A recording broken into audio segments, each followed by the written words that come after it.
Welcome back. It is your feel-good breakfast show, Expresso. I feel like these glasses need to be on today because we are honoring Elvis Presley because the movie Elvis is coming out today in cinema. And I quite like just touching the sideburns. Are you missing your cat, right?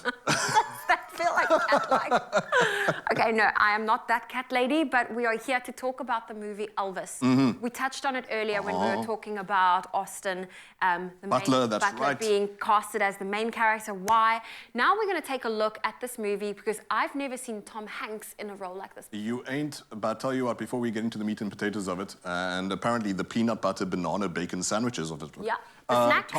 Let's first show a scene that was actually Tom Hanks' favorite, and I'll tell you why afterwards. But here's Austin Butler as Elvis and Tom Hanks as Colonel Tom Parker, who we're going to dig into, but after this.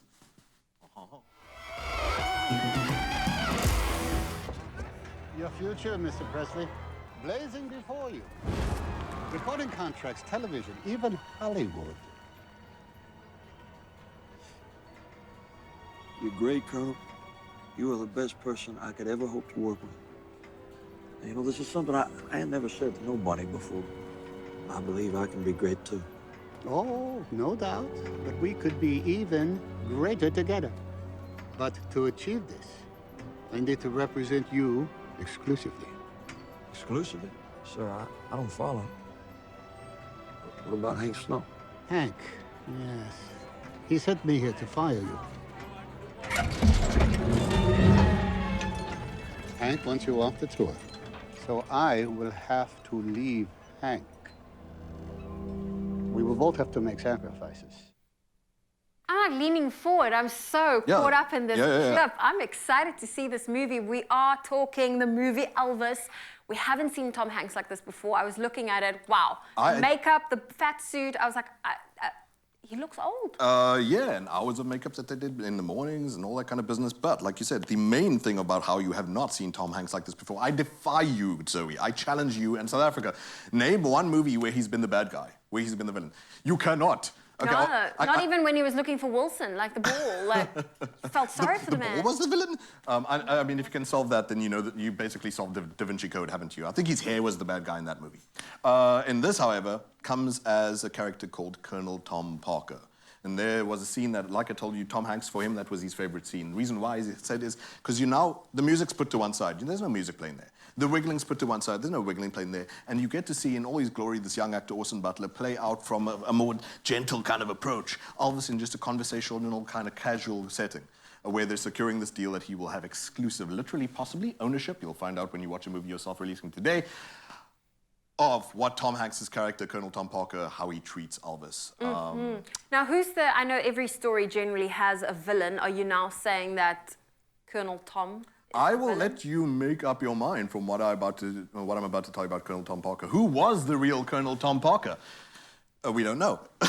Okay, maybe with enough digging, you'll find out that it's Andreas Cornelis Quake, van der Quake. Van der Quake. I'm not going to do the Dutch. I'm going to offend a lot of people. I love gold is what I'm going to end up sounding like, which is kind of what he does here. But the character is so fascinating, and the real-life man is so fascinating because he actually was illegal in the United States. Oh, wow. Had to make up this name. Had to. Why? Apparently, there's hanging over this character's head. He's died now, I think, died 20 years after Elvis. The possibility that he murdered someone in the Netherlands. So there's some scandal. Super mystery, super enigma, and he'd prefer that he kept it that way all throughout Elvis's career in the 20 years that they spent together. Conniving kind of guy, business-minded only, and took 50% of everything Elvis took. That's pretty intense as far as I'm concerned. That is a massive cut. And then if you consider as well that he's pretty much the guy who institutes the way we now refer to personal brands and all that kind of business. He brings about the merchandising of Elvis. The reason we're wearing these sunglasses right now, the reason you have t-shirts, the reason you have those Elvis bobbleheads, the reason you have like Elvis branded guitars, he was the revolutionizer of all of that stuff, for better or worse. I don't know how you feel about that. I don't think it's a very good thing. The movie will help you make up your own mind. But in a way, turns Elvis into the brand as we know him. And very interestingly, in what they reveal in the movie Elvis as well, is that he even instigated hatred of his own star. Because that sells too, doesn't it? He made these little tags that say, I hate Elvis, and then, you know, certain people who thought that Elvis was a sellout and a show-off and all that got to wear them. It's weird. You only hear of that kind of stuff now with modern pop artists, right? Like that they fake beef. So he was a mastermind at the end of the day, if you think about it. Yeah, whether you like him or not, he really did crest a hill on a style of pop music and industry that we've never seen before. So are we going to see the relationship between them play out? Because I can imagine, like, having that manager have that exclusivity and so much hold over you as an artist. Yeah. That has to be a bit of a toxic relationship. So it's interesting. As far as I'm concerned, after what little I know from having seen the movie, that's the mind that I made up, and you can make it up for yourself when you see it today, releasing today.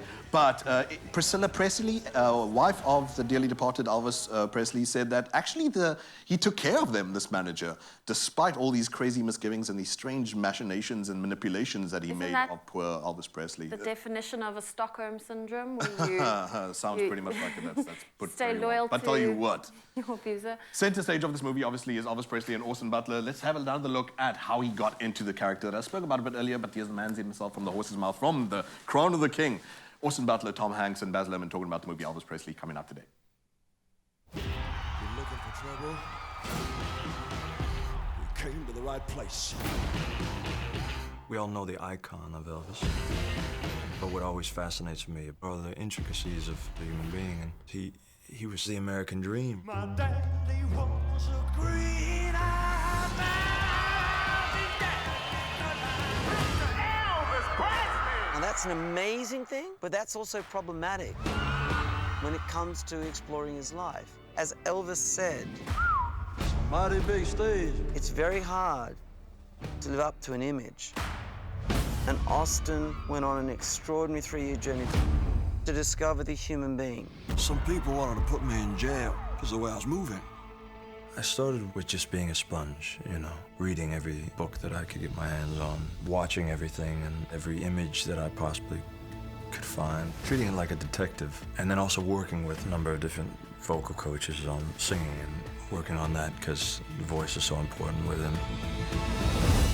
It's just been an incredible joy to see Austin create such a dynamic portrayal of Elvis. It's been a long time, baby. I have to say, you could not take your eyes off of Austin Butler, no matter what the scene was. Whether he's up on stage, performing, singing, full on, full tilt, the close to the best dedication was impressive right off the bat. You want to do them justice and you want to honor them in their life. And he was such an extraordinary human being, larger than life itself. And it's been that thing of how do you climb Mount Everest just one step at a time. I'll show you what the real Elvis is like tonight.